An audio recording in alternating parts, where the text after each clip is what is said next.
Aged ആയ ആൾക്കാര് നമ്മൾ ഒട്ടും വിചാരിക്കാണ്ടാണ് നമ്മൾ ഈ കാര്യത്തിലേക്ക് വരണേ.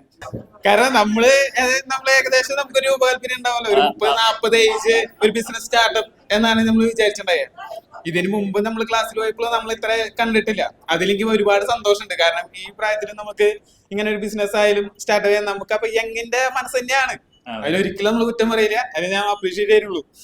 പിന്നെ നമുക്ക് അത്ഭുതപ്പെടുത്തിയ കാര്യം എന്ന് വെച്ചാൽ ഇപ്പൊ പറഞ്ഞ പോലെ മസാല നമ്മളിപ്പോ ഒരു ഞാനൊക്കെ ബിരിയാണി ഉണ്ടാക്കുമ്പോ ഒറ്റ 2 മണിക്കൂറൊക്കെയാണ് നമുക്കൊരു ബിരിയാണി ഉണ്ടാക്കി എടുക്കുക. 2-3 മണിക്കൂർ മാക്സിമം എടുക്കും. ചിക്കൻ വറുത്ത സാധനം ദമ്മടിക്കാൻ എനിക്ക് അറിയില്ല. എനിക്ക് കുറച്ച് കൂടുതൽ ഇഷ്ടപ്പെട്ടു. അത് കുറച്ച് അത്ഭുതമായിട്ട് തോന്നി. പിന്നെ പുതിയ തീരുമാനം എന്ന് വെച്ചാൽ എനിക്ക് എന്തായാലും ഒരു പുതിയ ബിസിനസ് സ്റ്റാർട്ട് ചെയ്യുന്ന വെച്ചിട്ട് തന്നെയാണ് ഞങ്ങൾക്ക് ഇറങ്ങി വന്നത്. കാരണം ഇത്ര നാളൊരു ആളുടെ കീഴിൽ ജോലി ചെയ്ത് നമ്മുടെ ജീവിത ലൈഫ് വേസ്റ്റ് ആക്കുന്നല്ലാണ്ട് നമുക്കൊരു സേവിങ്സ് എന്ന് പറയാനായിട്ട് എടുത്തു വെക്കാൻ ഉണ്ടായില്ല. അപ്പൊ ഒരു റിസ്ക് എടുത്താലേ നമുക്കൊരു എന്തെങ്കിലും ഒരു പ്രോഫിറ്റിലേക്ക് കടക്കാൻ പറ്റുള്ളൂ. അതുകൊണ്ട് തന്നെ ഞാനിപ്പോ ഇതൊക്കെ അറിഞ്ഞപ്പോ തന്നെ അപ്പൊ നമുക്ക് മറ്റേ പറഞ്ഞല്ലോ ഫ്രാഞ്ചൈസി എടുക്കാം. അപ്പൊ അതിന് വേണ്ടിയിട്ട് തന്നെയാണ് മെയിൻ ആയിട്ട് വന്നത്. അപ്പൊ പുതിയ തീരുമാനം വെച്ചാൽ സ്റ്റാർട്ടപ്പ് തന്നെയാണ്. മുൻകാല പിഴവുകൾ അങ്ങനെയൊന്നും ഉണ്ടായില്ല. എന്നും ജോലിക്ക് പോയി എന്ന് മാത്രമേ ഒരു പിഴവുള്ളൂ. അത്രേ ഉള്ളൂ. പിന്നെ നല്ല ബിരിയാണി ആയിരുന്നു അന്നത്തെ. ഇഷ്ടപ്പെട്ടു എന്തായാലും. Thank you.